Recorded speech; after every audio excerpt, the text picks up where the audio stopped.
So be you, live your life, shape your life the way you want it to be shaped.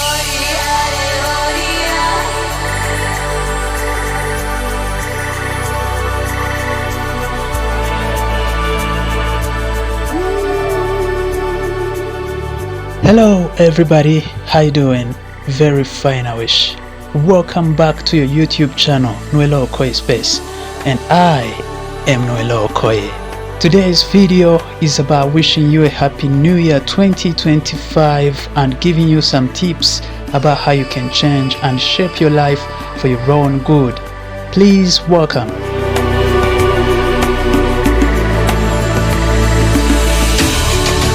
Dutangira ikiganiro cyacu cyo kuri uyu munsi nongeye kugusuhuza nkuko nari ntangiye mbikubwira nkwifuriza umwaka mushya muhire w'2025 uzakubera umwaka w'ishya n'ihirwe.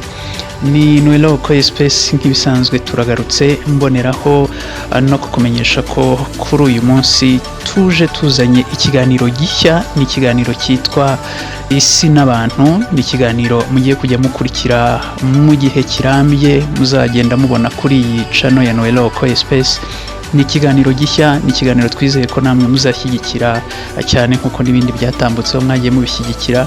Isi n'abantu ni ikiganiro gishya kizajya kiganira ku bintu binyuranye, birimo imibanire n'abantu, birimo imitekerereze, birimo indangagaciro mu bantu, birimo guhatana, kubaho mu buzima bwa buri munsi abantu bahatana kugira ngo barebe ko babaho, ndetse n'ibindi byinshi bigiye bitandukanye tuzagenda tuganira muri iki kiganiro Isi n'abantu. Kuri uyu munsi rero, usibye kubifuriza umwaka mushya muhire wa 2025, nje nanakuzaniye 3 tips cyangwa se ibintu bitatu turi buganireho byarushaho kuba byiza ibyo bintu bikuranze muri uyu mwaka wa 2025.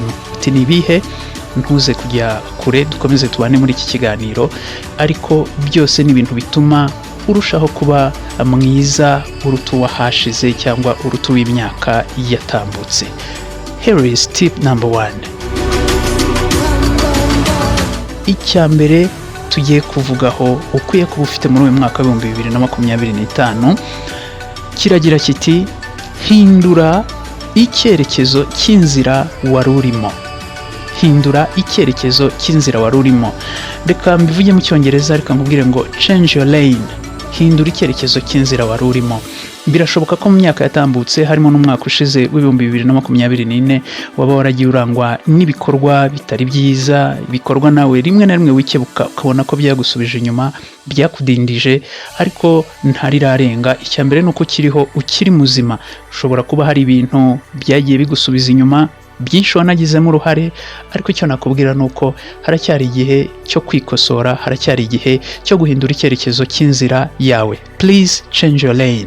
Hindura icyerekezo cy'inzira yawe.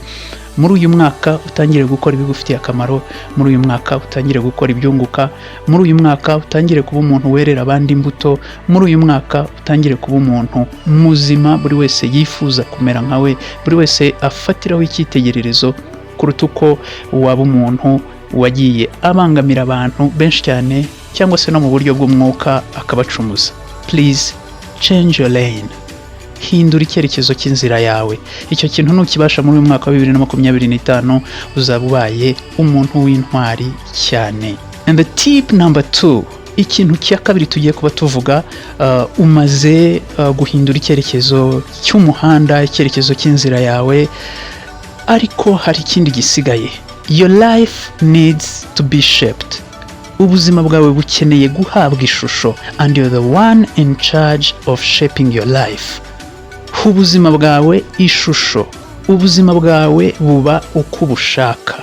Nobody else who's going to change your life before you do. Nta muntu n'umwe uzaza kuguhindurira ubuzima mbere yuko wowe ubigiramo uruhare, ubitangira, ubikora. Abandi baza bagufasha. Shape your life. Fata ubuzima bwawe ubuhe ishusho. Ni bimwe byose twavugaga.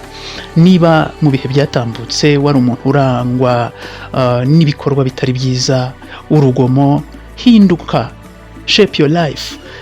Ubuzima bwari mu ishusho y'urugomo, buhindure, bugira ishusho y'umunyamahoro.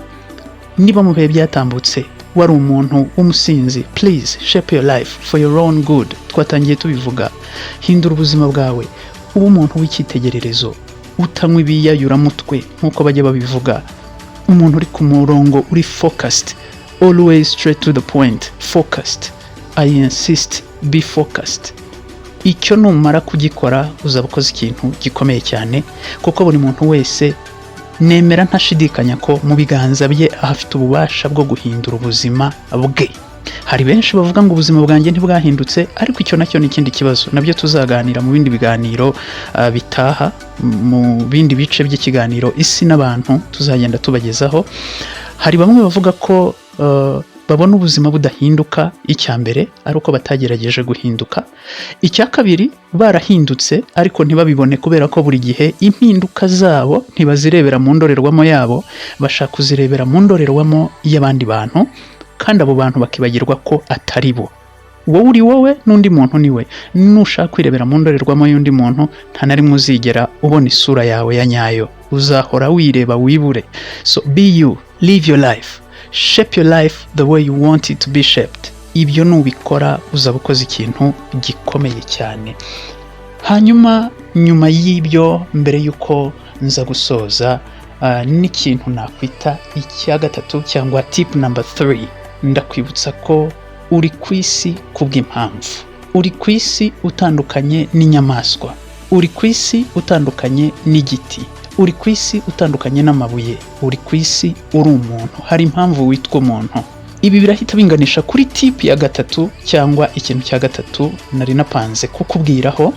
Igihe wahatanye, you have been hustling so much for a long time, and you reach to something, ukagira ikintu ugeraho. Please remember to bless other people in need.